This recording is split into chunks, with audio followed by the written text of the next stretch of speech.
morning. It's a pleasure to be here today with Roberto Talotta, partner in Ernst&Young, real estate construction and infrastructure services, who has just taken his lesson inside our specializing master contract claim and delay management in construction works, for him to tell us something about the contents of his lesson.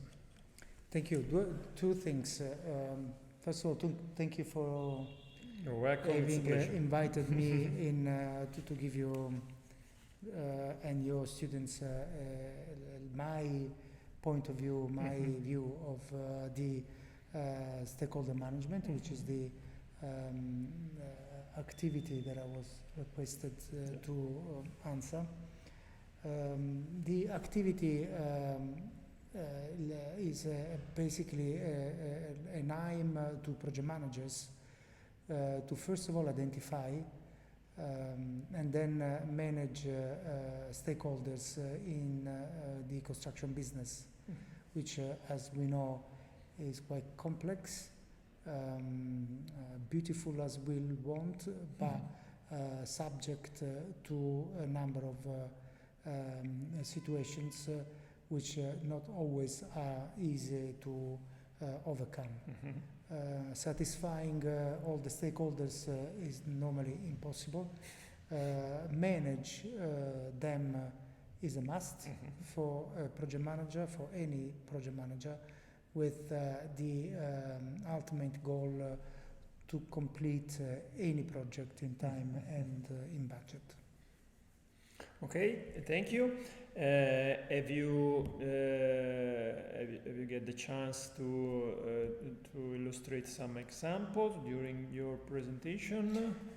Yes, the ultimate goal was to, at least mine, was not to give the audience lots of informations, definitions, structures which they could get lost at the end, but to kind of use the time in order to transfer the knowledge of a number of projects where I personally worked on or I somehow got involved in order to have a mutual discussion about how the business had to be conducted.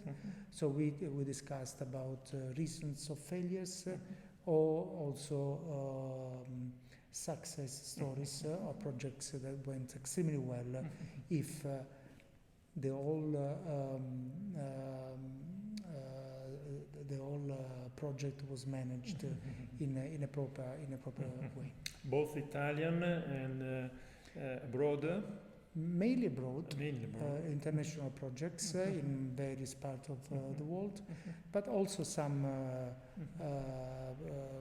quite few projects in Italy. What I have done also was to make sure that we were not talking about projects that failed in a certain part of the world only, but a similar reason caused the failure also in projects in Italy.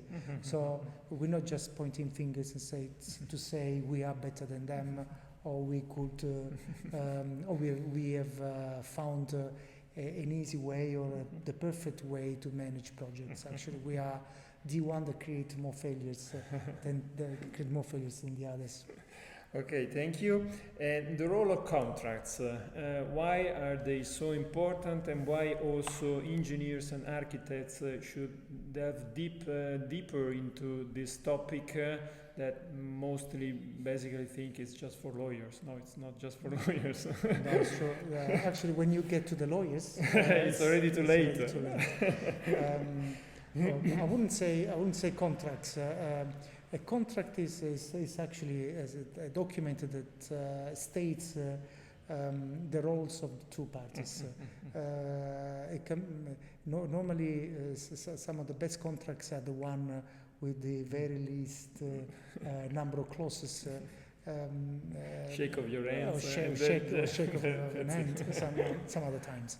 In complex project, of course, you need contracts, you need documents, you need annexes, you need lots of paper to define the parties, starting from the point that we are partners on a project. Fortunately, this is something that not always go well, but the management of the various clauses of the contract and all the project in itself normally should be done not looking at the contract once it is signed, but thinking or putting yourself in your client's shoes, so to say, in order to make their project yours and manage the stakeholders if you are able to identify them in time. Manage the stakeholders through I would say a process which is transparent and live. Thank you very much, Roberto, for your precious time, and I hope really to see you for the next edition of this master. Thank you so much to you for having invited me.